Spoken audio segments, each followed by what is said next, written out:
Okay, hey guys, Paul here. So today I wanted to talk a little bit about the Yu-Gi-Oh! Ban list, and more specifically, some cards that have been banned for a very long time that I actually think could come off the ban list. This video was, of course, inspired by the fact that Change of Heart recently came off the ban list, and it caused a lot of talk, just a lot of chatter. People are very excited about this, the idea that a card that's really iconic and that has been banned for so long is finally off the list, like nearly 20 years later. And, whether or not this and also like Yatagarasu and Time Seal and stuff, whether or not these cards make like a huge metagame impact sort of remains to be seen, but I think that it's just still a really cool conversation to have, and it kind of got me thinking that maybe some of the other cards that have been on the ban list for an extremely long time could actually come off. So I looked through and came up with a few cards that I feel like have been banned for a very long time and could actually maybe come to like one. So at first these are gonna sound kind of crazy. I know. As Yu-Gi-Oh players, we look at the ban list and like you hear why this card was banned and it feels like, oh, this is so broken, there's no way it can come back. But I mean, we just got Yatagarasu back and like, Change of Heart. So in theory, anything could happen. So yeah, the only quick ground rules here are just that A, I'm assuming all these cards are coming to one, not like to three. B, I'm focusing really more so on the classic old cards, not stuff that's like kind of post 2010 type cards. Those are usually more like archetype and deck specific. These older ones tend to be just more like a generic kind of strong staple cards. And last but not least, it's just kind of a discussion video. Don't take it too seriously. I'm not, trying to like say that all these cards should immediately come off or that like this is gonna fix the game or anything like that. Don't worry, Konami doesn't consult me for anything, banlist related or otherwise. So if you hate my opinions, it's okay. They probably won't happen anyway. Okay, so we're gonna get started with the first card, which is not actually Change of Heart, but Cyberjar. So this card's been banned for a long time, and it's pretty easy to see why. So it's got a flip effect. You destroy all the monsters in the field, then both players reveal the top 5 cards of their decks.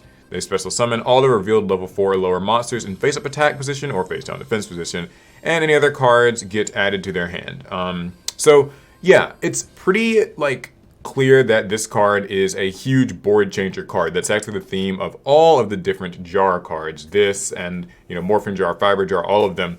They are supposed to be like these kind of crazy, unpredictable things. They flip, and suddenly the game is just like sort of spun on its head. Everybody discards their hand, or nukes the field and summons new stuff.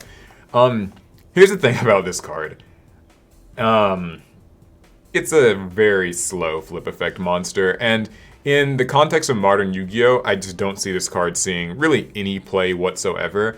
I totally understand how somebody might assume that a card like this could be used in maybe like a janky mill or stall deck or something, but there's just so much counterplay to this card.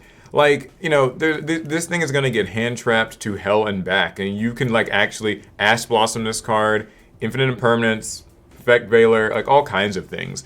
So I just don't really see it really like doing anything, and these sorts of cards are like also somewhat hard to search. Are you really going to start your turn by setting it? I should go ahead and say that the next card is Fiber Jar for literally the same reason. Now, Fiber Jar is a little bit stronger perhaps than like Cyber Jar is. The flip effect is both players, this old reading of it says unite all their respective cards in the field, in their hands and their graveyards, with their decks and shuffle them, and then both players draw 5 cards. So again, it's a complete like reset on the game. Like Cyberjar though, this card, what's it really going to do? Like, are you going to be running this card in your invoked deck? Are you going to be running this card in your Dino deck? Are you going to run this in Sword Soul or Fluanderies or Despia? No, because it's still slow and you still have to set this. So the fact of the matter is, like, this is just going to get hand trapped. Both of these cards, Cyberjar and Fiberjar, they're slow, they're flip effect cards, they're going to just get negated in a world full of negations. I mean, imagine trying to play these cards when you're going second. Like, and you're facing down, a DPE and other disruptions and stuff. I just think that in a tournament setting, you can't possibly expect these cards to do anything. And if they end up being like strong gimmick cards that are used in, the random one-off Book of Taiyu empty jar type of strategy, so be it. I mean, you might say that's degenerate, and yeah, sure, it is, but like, that's going to be the type of thing you see at table 500, winning every now and again. maybe it's kind of sort of a fun thing that everybody laughs at the table at your locals when it happens, but realistically, it's just not going to be happening a lot. So these are two cards, Cyberjar and Fiberjar, that I just think could easily come off the list. Just no problem. They're going to get hand trapped to hell and back. Now, the next couple cards are spells. I have a few that I sort of wanted to discuss, and these are where things obviously get a little bit more controversial, because the spells and the traps and the ban lists tend to be like, they're definitely there for a reason. So yeah. First, there's Giant Trinade. Now, this is a card that I know what everyone's going to say, and I know why the card's banned. It's spell and trap removal on the surface, yes, but it can also bounce cards to the hand, and this allows you to, reuse a lot of continuous spells and traps. So, for instance, in the old days, maybe bouncing a card like Call of the Haunted back to your hand or Premature Burial back to your hand would be quite, deadly, because then you could, reuse those cards, either reactivate them or reset them or whatever. And maybe that could be, an issue today. There's a few spells and traps that kind of come to mind. Certain field spells, maybe bouncing them and reactivating them, although most only allow you to really use their effects once. Think of maybe Union Hanger, Magical Meltdown, or something like that. There's cards like, Phantom Knight's Fogblade or Fiendish Chain, perhaps Crackdown, although Crackdown would give your opponent the monster back, so you don't even get to keep it. So I'm really not sure that Giant Trinade would see a load of abuse, especially because it would be at 1, and it's not really something that you can search for, not really in any practical way. It's granted there's lots of spell and trap removal in the game already, so I guess having one more way to make the Eldritch or Trap Tricks, Altergeist, Guru Control players, all of that, making their day worse, yeah, I guess that's one reason to maybe keep it in the ban list, but I don't actually know that this would cause huge problems. And it's closely related to the next card, which is Heavy Storm. So Harpy's Feather Duster is legal, guys. Harpy's Feather Duster is the one-sided version of this card that just nukes your opponent. This card is literally So, now, again, like with Giant Trinade, the idea with this card is that you could pop some of your own spells and traps that get effects when they're destroyed, and I get that. I just don't think that it's a big enough deal. Someone in the comments, I'm sure, will have some reason where it's oh, but if you pop this one pendulum, it gets a search, or this one thing. But I mean, even the stuff that gets destroyed in searches tends to be hard once per turns. This, like Trinade, is not searchable. And I don't know, I mean, we're playing in a game where Feather Duster is legal, Lightning Storm is around, it's at 3. There's just so many ways of nuking back row that I don't see this being too much of an issue. Okay, now, the next ones are, the next one's probably going to be the most controversial, actually. It's actually not this one, never mind. Oh, it's the one after this, but this is one that's kind of obscure. Mirage of Nightmare. So, I actually forgot this card was on the list. It's just been on there for a long time, and not that many people talk about this card.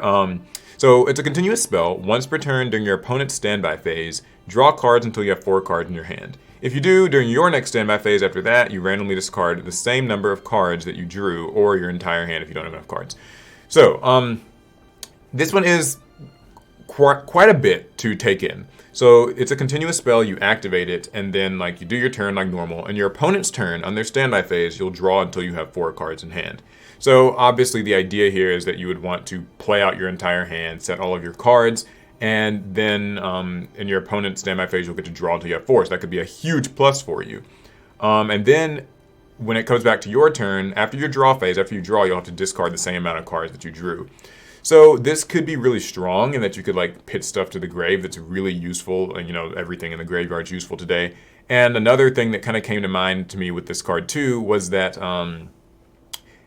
using this to draw cards in your opponent's standby phase could be a way of seeing hand traps potentially. And that would probably be what most people would be wanting to get out of this, is the ability to draw, play their whole combo and then use this, and then on their opponent's standby you'd get lucky and draw, Ash Blossoms and other hand traps and stuff that you'd want. However, I do feel this is a bit slow. It's not a card that's really going to advance your combos or plays or anything on your first turn. And it also, while it can certainly generate a lot of advantage for you, the advantage doesn't seem like it would compound all that much because you are having to discard the cards later.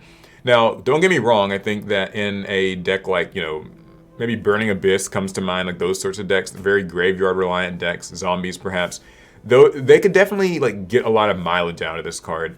But I'm not so sure that it would be as much of a problem as like, just something more direct like Graceful Charity, Pot of Greed. Those types of cards are more immediate advantage. This is more like delayed kind of advantage stream. So I'm interested in hearing what people think about this and like, be like seriously like consider it. I know that everyone's just gonna be like, oh, free cards equals bad, but I'm not so sure that people would play this. Like, would you realistically be playing this in your decks over cards that are just more immediately useful for you? Okay, the next one's the one that actually could be like a little bit overbearing, and that's Confiscation. So there's actually 3 different cards in the ban list: Confiscation, Forceful Sentry, and Delinquent Duo that all kind of have 3 different spells that all kind of have to do with getting cards out of your opponent's hand. And this is the one that I went with as the one that's like most likely to be able to come off a ban list. So you pay 1,000 life points, you look at your opponent's hand, you select a card in it, and you discard that card. And it's just a normal spell. So I'm going to get it out of the way early. I totally understand that looking at your opponent's hand is an extremely powerful tool in Yu-Gi-Oh! I mean, like, we've seen, like, the power of Trap Dust Shoot. We've seen the power of, a Pointer of the Red Lotus, for instance. Just all of these cards, and, like, Hand Loops, obviously. So cards that like look at your opponent's hand and get stuff out is brutal. It's funny to me that this would actually probably be in today's Yu-Gi-Oh! More about hand traps once again, where like the goal would be, okay, I can look and like snipe the Nibiru, I could snipe, whatever. We even have this effect technically in Triple Tactics Talent, though it does involve some interaction first. It's the one that I'm probably the least like confident could just actually come off the ban list, but the alternatives are cards like, Forceful Sentry, which doesn't have a life point cost and puts the card back into the deck, which is a little bit more deadly than putting it in the grave, in my opinion, just in most Yu-Gi-Oh! Cases. And Delinquent Duo eats like 2 cards out of your opponent's hand, so that's obviously a little bit too good. So I came to the conclusion that Confiscation might not be that bad. You guys let me know what you think. And finally, we've got some traps. So first one's Trap Dust Shoot. This is another one that does, get cards out of the opponent's hand. I could see where this would feel maybe a little bit sacky. It's definitely felt that way in the past. I played when this card was around. However, as trap cards go, I'm not entirely sure that it would be like the best card to run in everything. I think it would be a pretty fun tech card, and I think people would include it. But it does seem like outright stopping your opponent tends to have more value than just getting a card out of their hand. A couple of other little small like tidbits about it. Your opponent does have to have 4 more cards in their hand, so this card oftentimes ends up kind of dead later in the game. It's only really useful when you open with it. If you use like top deck it in the middle of the duel, it might not really be that helpful. And also, this has to hit a monster card, so that's kind of worth thinking about. Certain decks don't run very many monsters, like say like Eldritch, for instance. You might just look at their hand and it's just a bunch of spells and traps, and it's like, oh, well, this was kind of a waste. So, yeah. I mean, again, I'm like apprehensive, but I don't know that this would be like the worst thing in the world. It could be really sacky, and maybe it just would need to get banned right again, but something to think about. And the final trap is one that I will openly admit could be a disaster show, but also like, maybe not. And that is Return from the Different Dimension. So you pay out your life points, special summon as many removed from play, banished. Monsters as possible during the end phase, they all get banished again. Everything that was special summoned by this effect. So this is like a more balanced version of Dimension Fusion, the spell where it's just straight up like, it's a normal spell. It just summons all your banished stuff and with no real repercussion beyond that. This is a trap card. I know I keep saying that, but that means like this is slow. It's not going to make like first turn boards any scarier, because like, obviously you can't use it on your first turn. I would say that the main problem here, I guess, is that at 1, it would feel extremely sacky, and there are many decks that banish a lot of cards really quickly. I think like this, maybe this is like the Gren Maju player in me being very biased and like wanting a card like this back, but truthfully, I would be interested in seeing like if this became a problem.